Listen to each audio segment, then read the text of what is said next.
I'm back with what will probably be a quick update. Some of these days, there's just not truly a lot of progress going on in the game lately, but still have a few things I want to talk about. The most important thing is that Hannah won today's veto. As much as I don't really put a lot of weight in challenge wins, the jury sometimes do. So it's good for Hannah. Hannah needs to start building some kind of resume. Winning a challenge is a very good first step, but she needs to keep building up on this. Right now there's a decision she has to make. Is she going to leave Xavier on the block or take him off? I mean, either way, I don't feel like it matters all that much. But what matters is that Hannah finally wins a competition and can start building her resume. It's this definitely gives her some points in my book. I've had her down the last 2 weeks on the rankings myself. She's still been in like the top three though in our rankings, but I do think she needs to start building that resume, and this is just a good first step. Other news on the feeds, we got Xavier. I feel like every week someone new is questioning if he is a bartender. Days made a joke on the rankings that uh, we were saying that they can't let a lawyer get to the end, and Days was saying, well, they think a bartender's getting to the end. But I don't know. There's a lot of questions always about him being a bartender because he's clearly not a bartender. There's nothing about Xavier that screams bartender. And Tiffany was the one questioning him today, really pushing him that he's not a bartender because he doesn't even know drinks, and that everybody's always talking about how he goes to bed early. So yeah, he's not doing a very good job of acting like a bartender, but still doing a very good job of nobody really trying to go after him or thinking to not take him to the end. I feel like Tiffany is the one out of everybody that I think knows Xavier can't make the end and is plotting to make it not happen because she's been trying to get this girl thing together with Ozza and Hannah and Claire, and just reconnecting with Ozza finally after all the complaining I've done about how she's treated Ozza like shit. But it was terrible for Tiffany's game in the fucking first place. She needed to reconnect with Ozza, and she's doing it this week. We'll see if it lasts.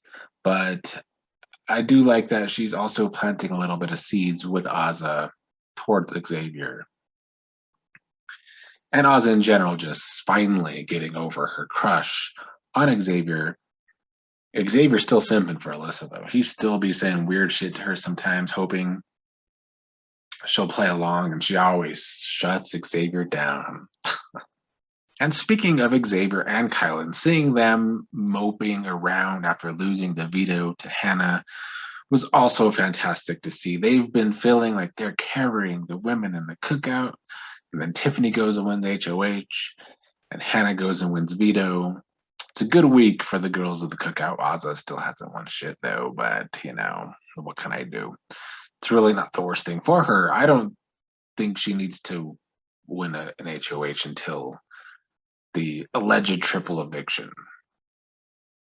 Because her being the one to target Alyssa or Claire does nothing for her because she's played such a good social game that they both like her a lot.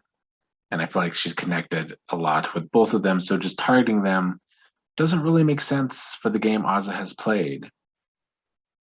She needs to somehow be able to turn it on at the triple and then keep it turned on the rest of the game if she's going to win this game. Speaking of Ozza, though, the fans continue to be their usual deluded selves. And there's like this trend going on now that all Ozza needed was Brittany to leave the game, and look at her playing. Bitches, Ozza has been playing this entire fucking time. You could go back to my early videos. I believe it was the first week, if not the second, but I'm pretty sure it was the first week when I was talking about way back then that Ozza's social game has been strong It's just the fucking beginning because she can just connect with people. She's likable, and then she connects with people on a personal level. And I've been talking since the beginning about how Ozza's social game is old school Survivor. And old school Survivor social games can still work to an extent. I still think she needs, like, to win, she definitely needs a resume, I think. But her social game, she's been working her social game the whole time. So this whole narrative, because people want to jump on the Ozza bandwagon now and say that she's finally playing, she has been playing the whole time. She's just been playing a social game. And it's worked for her brilliantly because, like I said in the rankings, she's been able to be the swing vote on the two most important votes.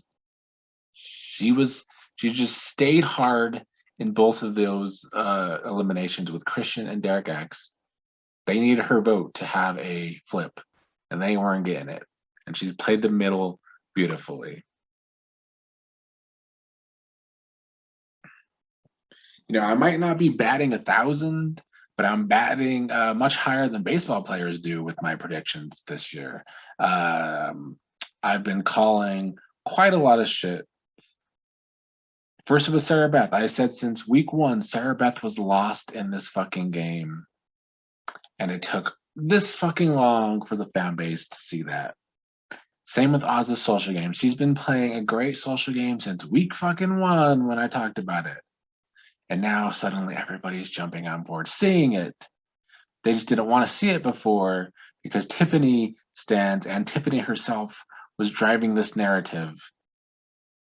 And you motherfuckers just don't pay attention, apparently. Anyway, that's all I got today. Hannah's veto win being the most important news of the day, giving her her first thing on her resume that she can start building on now. And I think she has potential to have a hell of a resume down the stretch here because she is a cutthroat player. We've said it from the beginning on this channel how cutthroat Hannah can be, and she's shown a lot of reasons why she is with that what all happened with Derek X. And I'm glad Tiffany is rebuilding her structure in her game. She needs it. She's the one that knows Xavier can't make the end, but we'll see if she actually does anything about it because truly getting rid of Sarah Beth this week and not Alyssa just helps Xavier still because he still has fucking Alyssa. So now it's like, is Tiffany going to keep Claire till 7 or is Xavier going to keep Alyssa till 7? Or neither? Will somebody from the cookout actually get voted out next week? Looking unlikely, but we'll see.